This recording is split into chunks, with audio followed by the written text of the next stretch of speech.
Thank you very much. Thank you all for coming. As Herr Gaul said, I'm talking about the dialectics of shame and shamelessness in the internet age. On September 22nd, 2011, the 19-year-old musical student Tyler Clementi took a shuttle bus from Rutgers University in New Jersey to the train for New York. There, at 8 o'clock in the evening, he stepped on the George Washington Bridge with his phone. At 20 minutes to 9 p.m., he entered a final message in his Facebook account.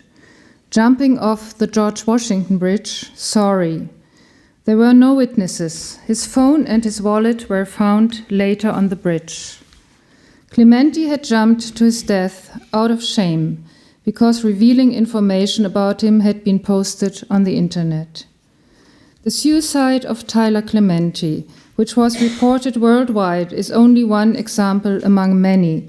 His roommate had spied on the sensitive and talented violinist during an intimate encounter with another man. Afterwards, he announced on Twitter, "Roommate asked for the room till midnight. I went into Molly's room and turned on my webcam. I saw him making out with a dude. Yay." When a week later, Clementi again claimed the room for himself and his acquaintance, the web spy invited his fellow students via Twitter to share a secret live streaming. The mockery which afterwards rained down on Clementi in social media was literally deadly. If one has seen his photograph, has seen the gentle, pale face where the traces of late puberty hadn't disappeared completely, one understands immediately that Clementi must have been an easy victim, unable to bear the weight of such a shaming. When was the last time you have really felt ashamed?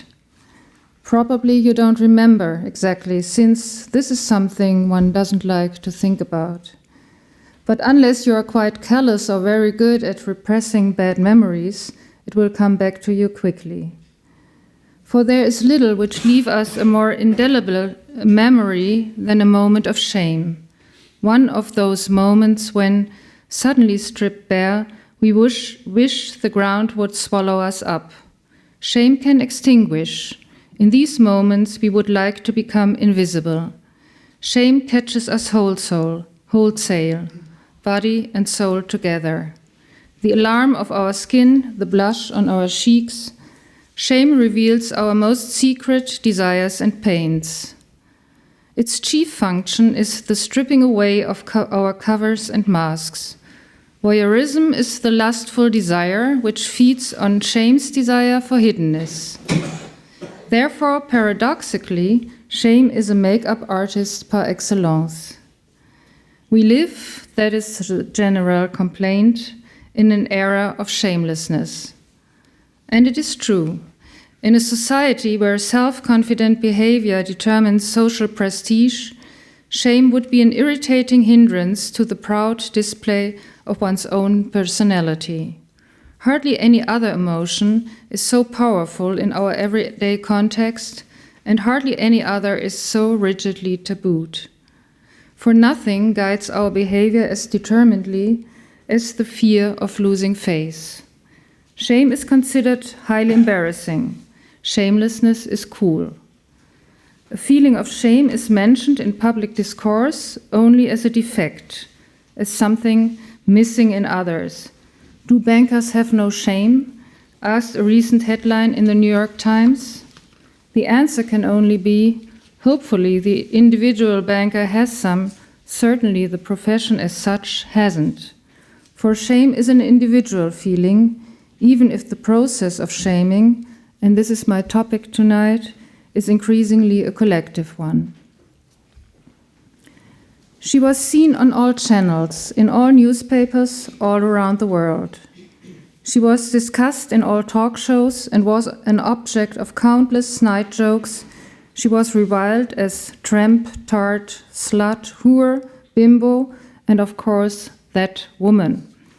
I'm talking about Monica Lewinsky, the first person almost to be destroyed by the internet. On January 17, 1989, the affair between the 22-year-old White House intern and President Bill Clinton was made public on the news website Drudge Report. At the time, it took this piece of sensational news still 3 days to make the headlines globally. But the result for the young woman was immediate. In 1989, after having been swept up in an improbable romance, I was then swept up into the eye of a political, legal, and media storm like we had never seen before, she writes in an article on the price of shame, which appeared last autumn in Vanity Fair. It was the first time the traditional news was usurped by the internet for a major news story, a click that reverberated around the world.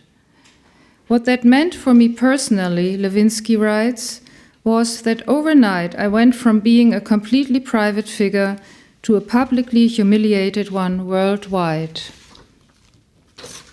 Bill Clinton nowadays is considered one of the most popular presidents of all times. But Monica Lewinsky will forever stay linked to the scandal.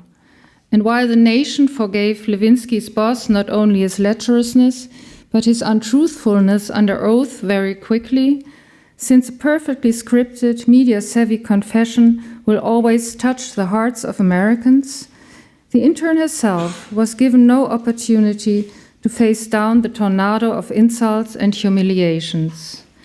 At the time, she too frequently thought about suicide. Meanwhile, the by now 42-year-old woman appears in public again. She says that the fate of Tyler Clementi had moved her to start a campaign against the lack of empathy in the internet. For one thing is sure, the compassion deficit in the internet diagnosed by Lewinsky and many others has since that January 1989, where there was no Twitter or Facebook or Reddit, led to a furious acceleration in public shaming. Why are people in the internet so malicious? Hence the desire to strip others naked, to humiliate and punish them. And why do so many people watch gleefully when somebody is coram publico destroyed? Are the shamers, as the cyberbullies are called, victims of a crowd instinct? Are they complex-ridden herd followers who wish to feel superior? And is their malice and self-righteousness really fun? At least one thing may be said with a certain assurance. Whoever has the urge to shame others must himself be acting out of repressed shame. Cybermobbing, of course, is not an exclusively American phenomenon, but public shaming is a significant part of media publicity in the USA, starting with the tradition of the perp walk and moving through those reality shows which specialize in crass humiliations to the tearful confessional orgies indulged in by drug-ridden celebrities. The Sinner's Parade is a favorite Puritan ritual. It has found not only an enhancement but a platform of its own in the social media. But while American politicians enmeshed in scandal like to go on TV and move through the touching ritual of remorse and forgiveness, usually with the wife 3 paces behind, standing by her man, internet shaming doesn't know any final absolution. An important factor here is the circumstance that the original take-off points, embarrassing pictures, stupid remarks, serious transgressions, or vague rumors can be reproduced infinitely. If you have ever been the victim of a shitstorm, your name will be linked to it forever on Google search. It is of course no accident that women and girls are the favorite targets of the internet's campaigns of vilification. During an experiment at the University of Maryland, where fake addresses were installed in chat rooms, the female names received around 100 sexually explicit insults or threats a day, the male ones only an average of 3.7. The sexualization of the attacks, whether they take the form of slut-shaming or simply rape threats, may point to a basic element of misogyny in internet shaming, which doesn't mean that this form of cyberbullying isn't also used by women. The reason may be that women are more prone to shame because shame for us is this web of unobtainable expectations about who we are supposed to be and especially how we have to look. For men, the main source of shame is the perception of weakness. For women, it's about not being perfect. In internet services such as FormSpring.me or the Facebook application Honesty Box, the denigration of another's looks or personality traits is standard procedure during data exchange among the young. A kind of truthfulness scam reigns and is greedily severed.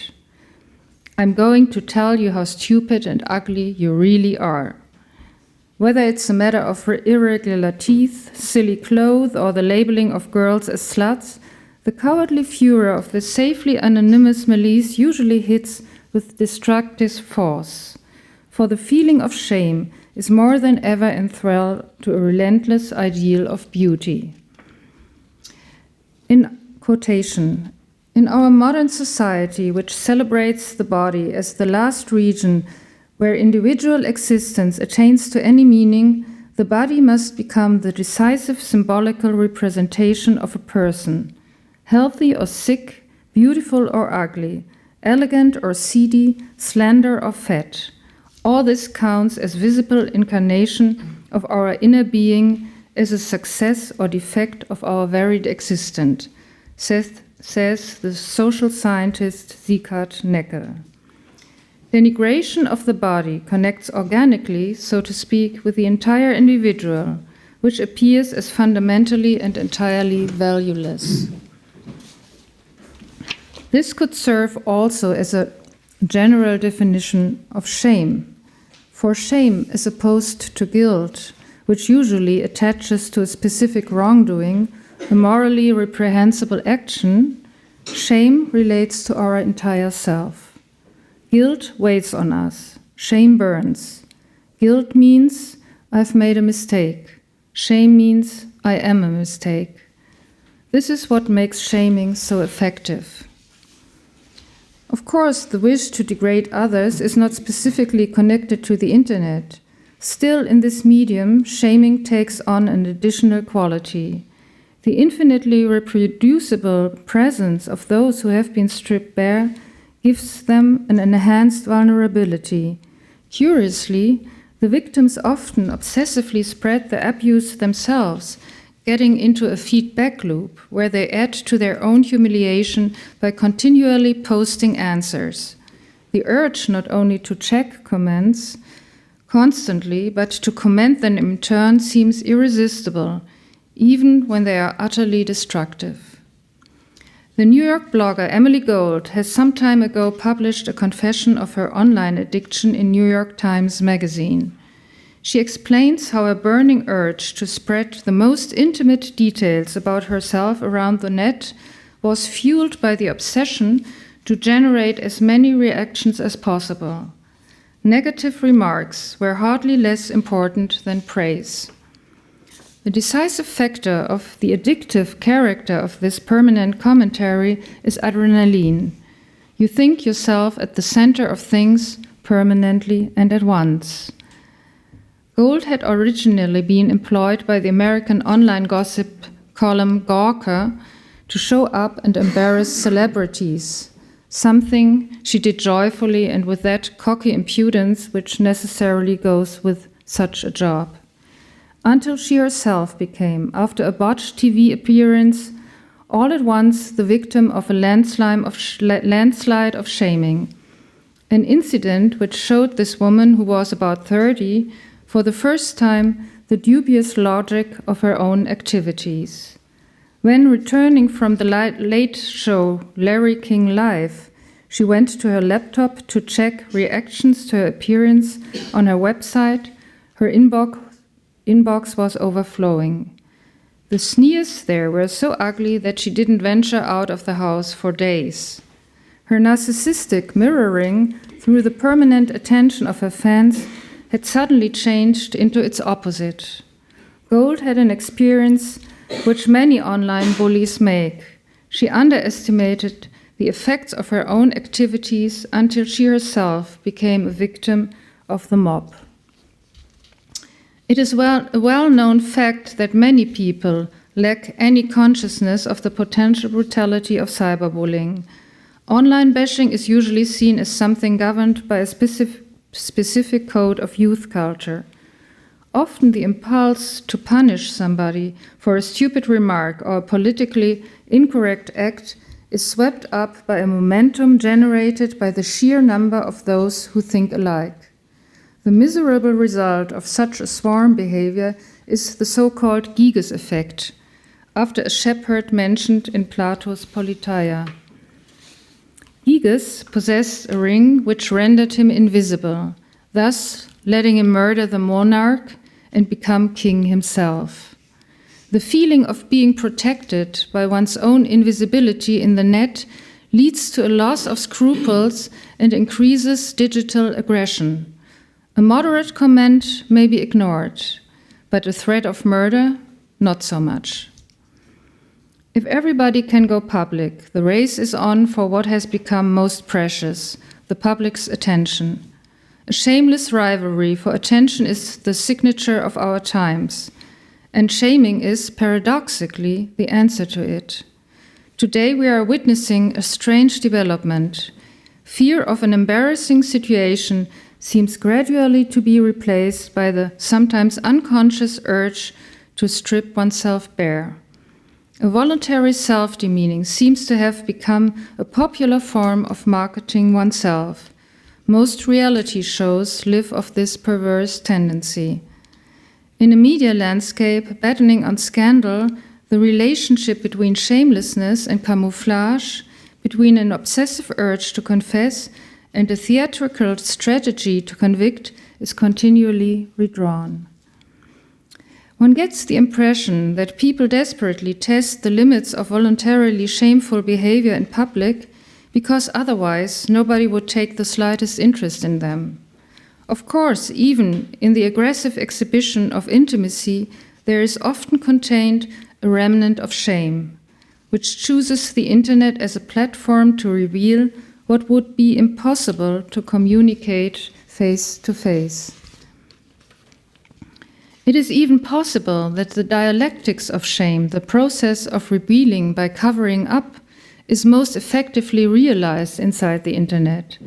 For without the protection offered by that digital distance, which neutralizes the body, and thus the effective basis for shame, many indiscretions would not be communicable.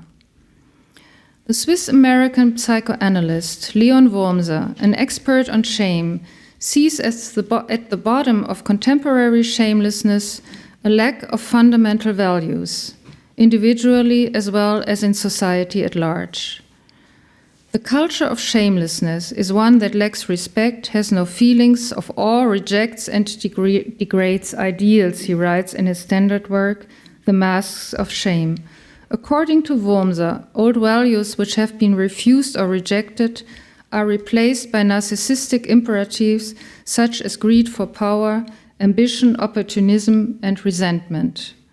The shameless person shows demonstrative cynicism and coolness, thus displacing his own feelings of shame to the outside and turning them into contempt for others. The surface shamelessness, though, often indicates that deep down a human being has been humiliated and cruelly shamed, and now attempts to escape a profound self-disgust by disparaging the outside world. Quotation, form is replaced by shrillness, tact by bragging, integrity and competence by boasting about titles and by the enjoyment of power, and of course, by the cruel shaming of others. That one thoughtless moment may suffice to destroy the career of a famous scientist has recently been shown by the example of Nobel Prize winner Tim Hunt, whose male chauvinist joke about women in laboratories made during the World Conference of Science Journalists in Seoul cost him all his positions. What did he say?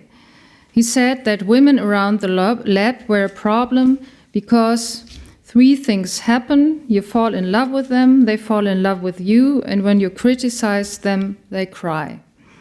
His silly jape had caused a global shitstorm after the Twitter posting by a journalist, the day after the biochemist was suspended from his honorary post at London University College and from his seat on the European Research Council Science Committee.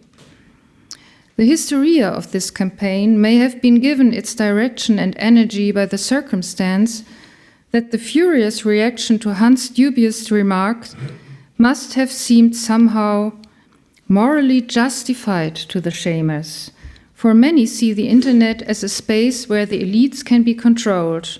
Politically incorrect remarks, especially by those supposedly privileged, are like a red rag to a bull. Quotation, when we deployed shame, we were utilizing an immensely powerful tool. The silenced were getting a voice. It was like the democratization of justice. The American journalist and converted internet bully John Ronson wrote in his recently published book, So You Have Been Publicly Shamed. And while it may be true that the social media create a space where the underprivileged find a forum, disgracing a person through a shitstorm obviously has little to do with democracy. It resembles more the medieval pillory. So if indeed the social media do level some hierarchies, they create others in form of an internet judiciary. The evocation of democratic ideals and the fear of censorship, which always is voiced when there is a call for civil standards, certain basic rules, that is, in the social media, cloaks an utter helplessness in the face of emotional pitfalls in a technological revolution that marches on so much more quickly than the codices regulating it.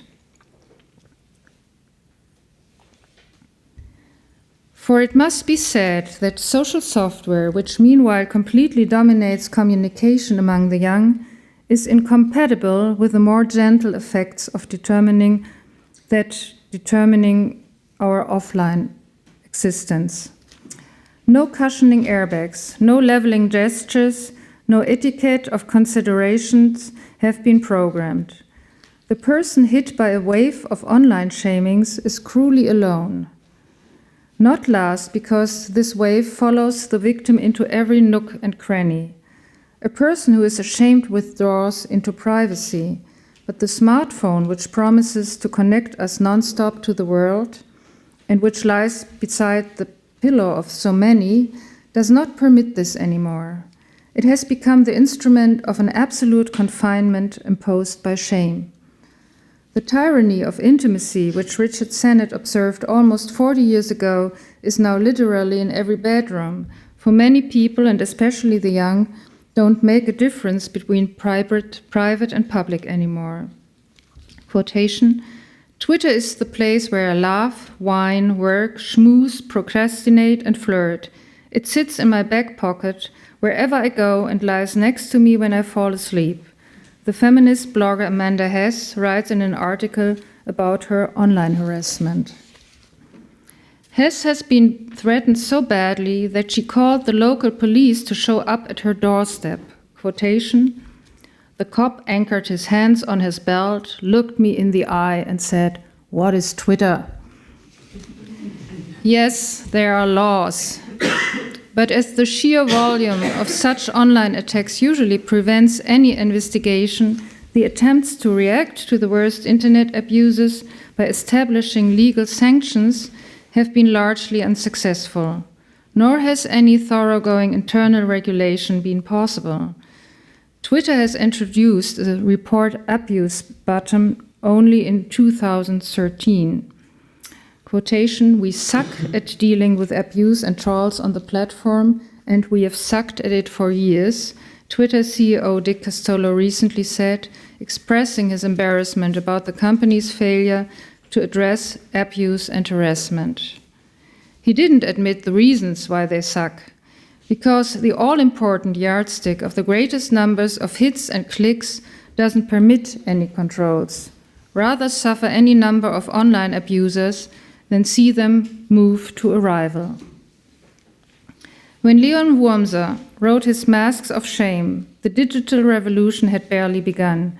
Still, his description of shamelessness as the return of repressed shame is doubtlessly valid for the internet age as well. The intertwining of exhibitionism and autism is only one result of the technological revolution, which by now touches all regions of life. Another is the frightening lack of empathy. In 2010, the University of Michigan published an analysis of 72 psychological studies which had explored the sensitiveness of college students over a period of 30 years. The result was that the empathy potential of the students had declined by 40%, most sharply though since the millennium, that is, since the quantum jump of the digital revolution. One reason may be that since mailing and texting have encroached on actual conversation, our communications have become more and more immune against feelings of empathy. We all know the sights of couples or groups in restaurants who are chiefly busy with their cell phones. The psychologist Sherry Turkle, who has been exploring the rules of communication in the internet age for many years, has reported that nowadays conversation among the young hardly ever happens without the implicit possibility of the participants leaving the talk situation per smartphone at any time and being somewhere else. To look into another's eyes instead of staring at the screen, to admit to ignorance and be able to suffer silence instead of consulting Google immediately, in other words, an exchange that involves ocular contact, spontaneity, and therefore uncertainty and vulnerability, that belongs among the many patterns of behavior we might lose. We don't look into each other's faces anymore, or at least are threatened not to. As the journalist and author Stephen March has recently explained in his essay, The Epidemic of Faithlessness, in the New York Times, the invisibility within the net, more precisely, the absence there of the other, is a decisive reason for the prevailing lack of empathy. Because we cannot see anymore what a nasty comment can do to a face of another person, there is no consciousness of the potential hurt in which online attacks may result. The face is the key to intersubjectivity, which means the capability to recognize the pain of another person's as one's own. The French philosopher Emmanuel Levinas said that another's face shows us the substance of strangeness. Quotation, "The face is a living presence, it is expression. It speaks to me and thereby invites me to a relation." The encounter with the other person's face therefore lies at the root of discourse, and here French moral philosophy and contemporary neurobiology meet at the origins of ethical behavior. A 2009 study by Marco Iacoboni, a neuroscientist at the Brain Mapping Center at the University of California, explained the connection.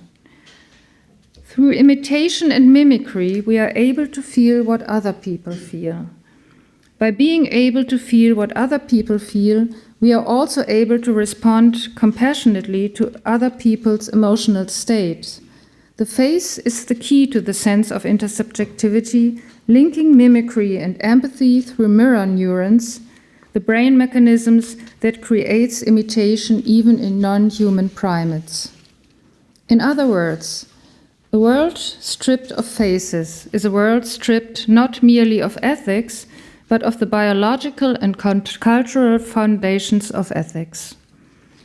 The facelessness within the internet, which people pathetically try to remedy by the use of emoticons, is therefore not only a hiding place where brutality can be acted out with apparent safety. It also robs us, neurologically speaking, of our basic humanity, of the ability to feel ashamed of this brutality. For empathy is not an artificial construction acquired during the process of civilization, but, just as shame, a basic element of our condition humaine, even of our physiology. Considering this, we may begin to understand how people type monstrous words into the internet which they would never utter face to face. Quotation, "Faithlessness is not a trend. It's a social era we are entering that we have not yet figured out how to navigate," March writes. If this is true, then the feeling of shame might be our most faithful ally. For empathy means imaginative potential born of vulnerability. The ability to imagine what others are feeling is the result of our own defeats. In short, of shame. Yes, shame can hurt. Nobody wants to feel it. And yet a feeling of shame is precisely what can make human existence immediate to us and make us recognize its properties. For shame is not only the sentry guarding our integrity, it also protects our very humanity. In our moments of shame, we practice self-distancing. Shyness and shame are the tender roots of humanity, writes the philosopher Robert Spähmann. Only those able to see themselves in a lurid light may develop those virtues, or in a more contemporary way, social skills, which make the interactions with others desirable. Trust and skepticism, tact, empathy, and humor are the offspring of shame, as well as a certain form of attentiveness to others, which used to be called politeness. Shame, a shame not repressed and tabooed and acted out on others, may ensure that we can meet the challenge not only of other people, but of ourselves. The human being, the animal that feels shame, wants to be able to meet the glance of others. Thank you.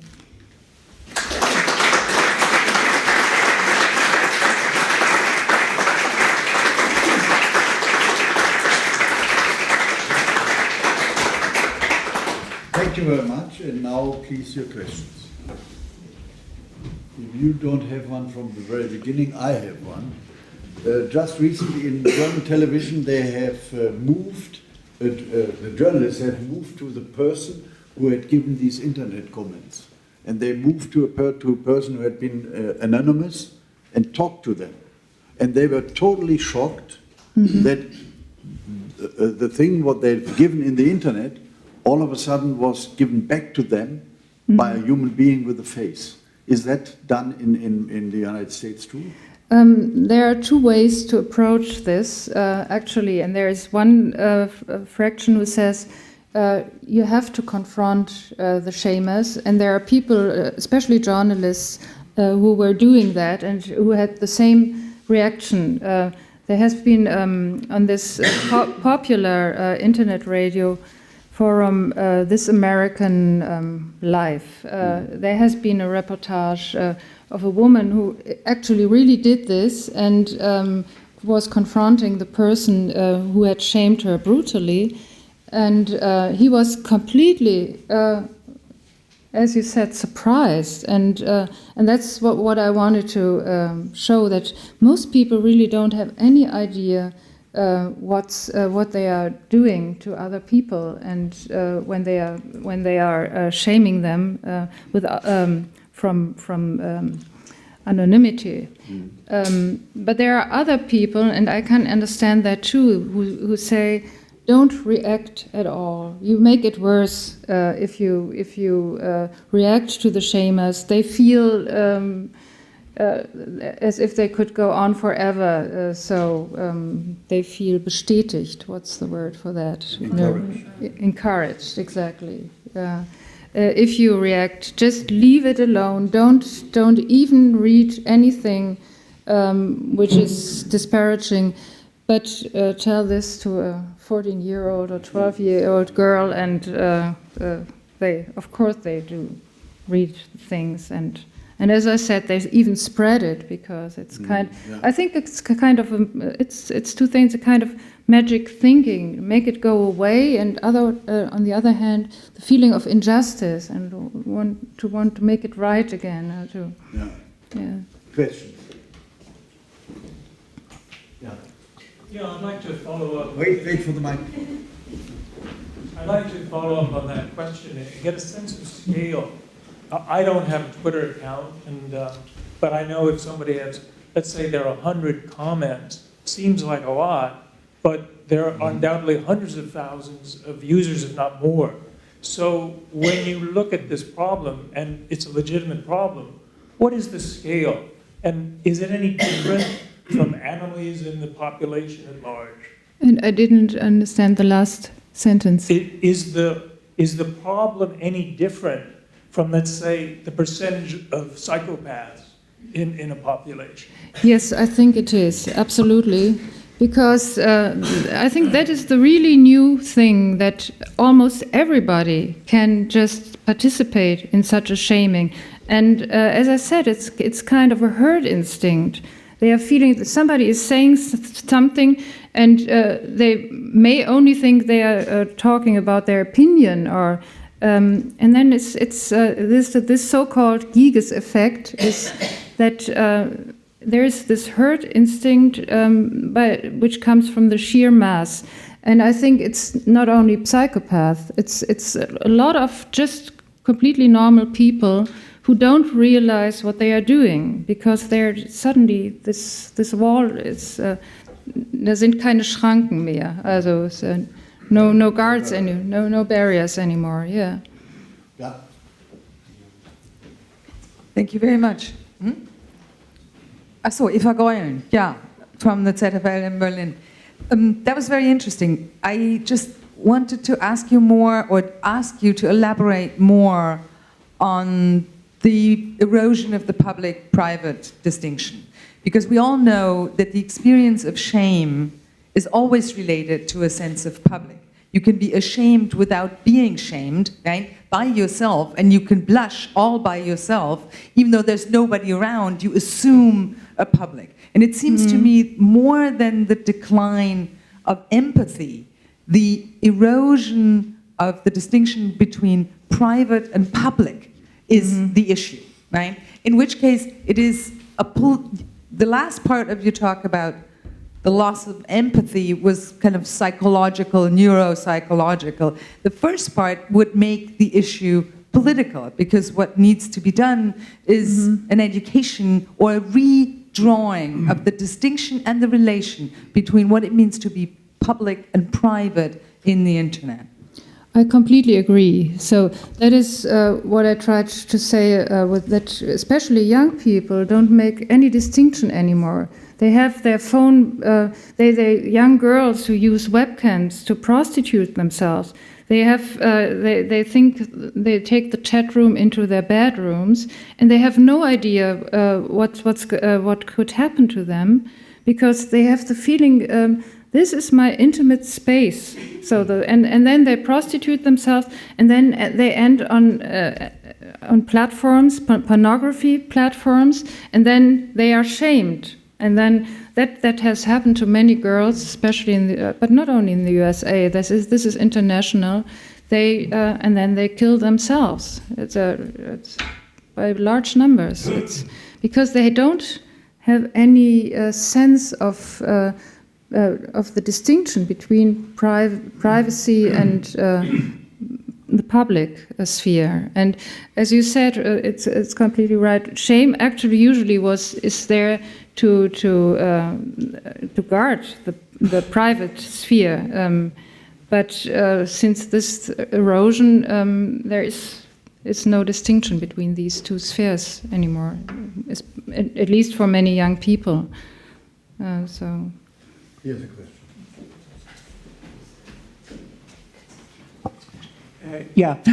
Thank you for a very insightful and sensitive discussion of the problem, mostly from the side of humanistic values and from how individuals are affected. But it's obvious that the media play a very large role in this, and I don't know that much was said about that. I'm thinking of a little incident in Santa Barbara where I teach, where there are a lot of Saturday night parties. And the last time I talked to the chancellor, he said he was trying to do something about television crews that go to these parties and try to get young women to act obscenely, bare their breasts and stuff like that. So we have an apparatus of visual transmission that is enormous and has unbelievable power, not only visually, but also through text reporting. The Murdoch press in Britain is just, from American and European perspective, unbelievable in this respect. So I wonder what, individual sensitivity, is a big factor here, but no television crew will ever have individual sensitivity. No television station will ever care about it. So there are bigger, larger problems, and I wonder if something can be said about an ingrained voyeuristic imperative in our apparatus, and a huge, large apparatus from telephones to television stations that sets a premium on obscenity, on revelation, and so forth. You can't remedy that with individual sensitivity. No, that's not what I'm saying, and I don't have the solution. Obviously, what one problem of that is, and that was one part I was talking about, is that not only the media, of course, they are greedy and want to try to show the most obscenity possible, but that many people just go on the web and go on you all know these reality shows.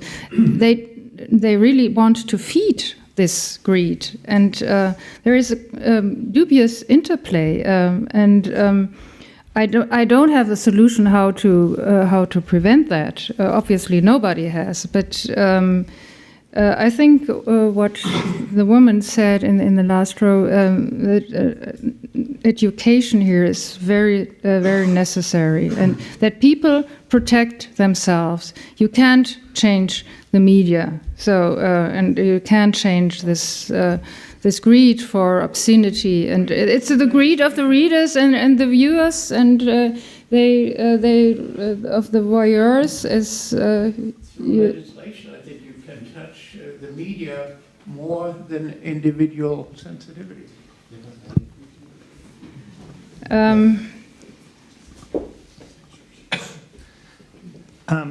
As you yourself acknowledged during your talk, everything you described as an effect has been seen before. Public ridicule, people seeking attention, even if it means shaming themselves, and massive cruelty. At first, I thought as you were talking that what your real point was going to be that the role of the internet has been to magnify the effect and to spread the audience so large that a quantitative change became a qualitative change. But as you went deeper into your talk, the impression I got was that the role of digital culture and the internet has been to so reshape the way in which people understand the world and see other people and relate to other people, that is actually the cause and the problem, rather than the effect itself. And that then made me wonder, since this is not going away, the internet, do we have anything to look forward to except the bleaker and bleaker future? Is there any way out? Well, I hope so.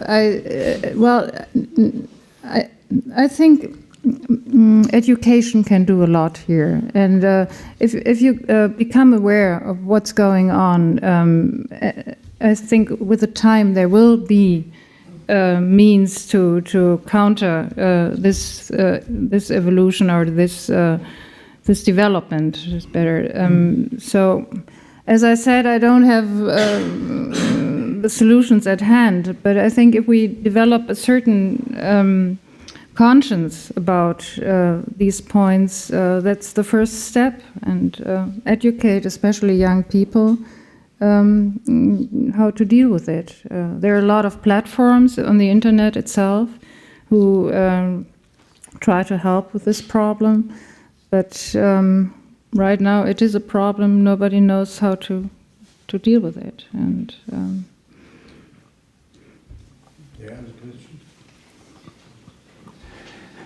Eike Geppert für Deutschlandradio und Radio Multikult. A brief question. I was fascinated by the title, The Dialectics of Shame and Shamelessness.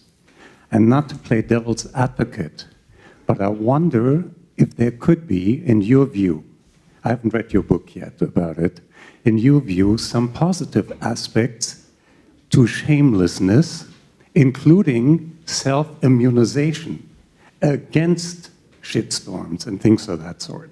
If you think of cases, I mean, let's take something very simple, like Kinsey or Masters and Johnson. They were shamed publicly, and they didn't give a damn, not to use another word. Or if you take the classic confrontation of people from the provinces feeling righteous and virtuous and embodying Christian or whatever virtues, as against the sinful city people. And the city people say, hey, those hillbillies down there in the provinces, what do they know? We stand for progress.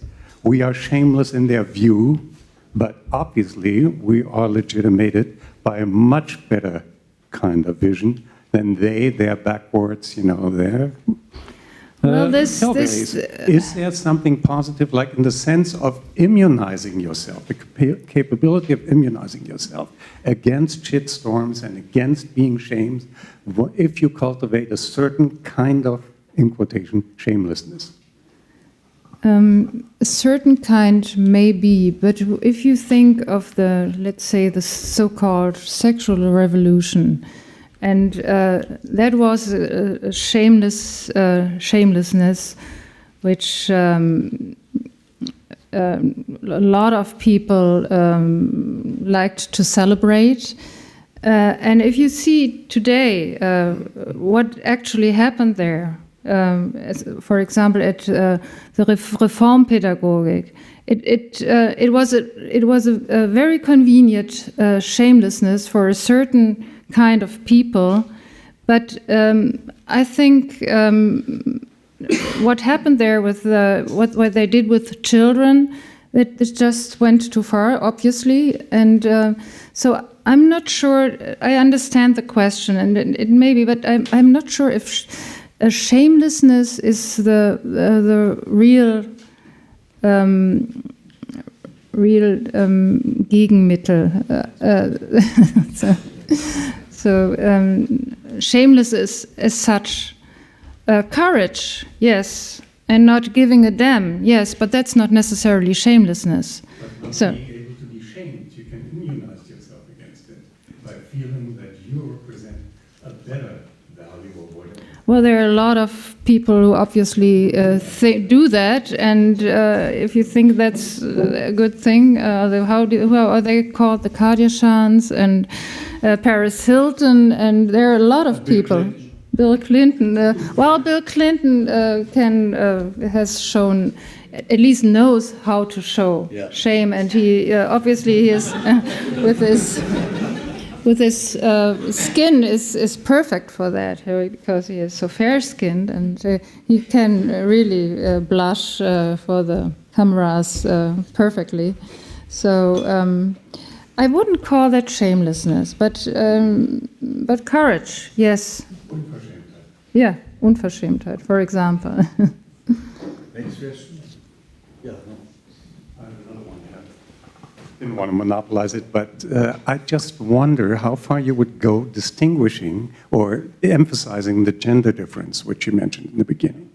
Because, if you take a simple thesis like Michael Lewis's famous book, quarter of a century ago, on shame, he said basically it's a sense of failure. We all have our ideals, we have our ambitions, and shame is being caught at a failure. Now, does it make, from that viewpoint, does it make any difference if you fail in view of your beauty standards that you apply to yourself, or in terms of your success standards on the male side?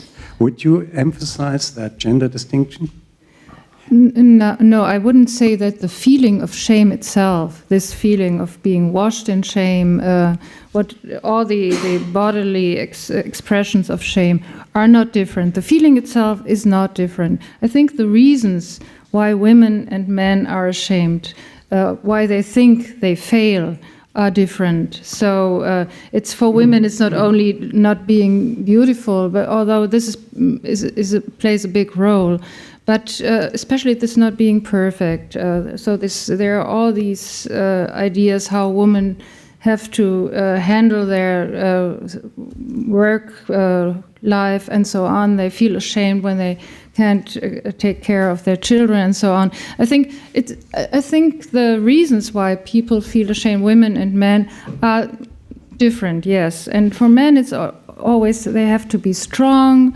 They feel ashamed if they're losing their job. They feel ashamed if they can gain money for their family. So I think there is a slight difference between, not in the feeling of shame itself. So, yeah.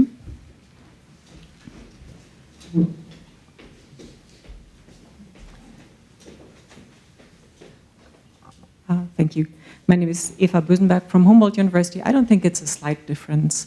I think social hierarchies play into this shaming process a lot, because it's always groups with less power who can be shamed on more different kinds of accounts. And it's not an accident that it's a homosexual student who took his life. You can't shame somebody for being heterosexual, right? And so I think the internet does magnify that a lot.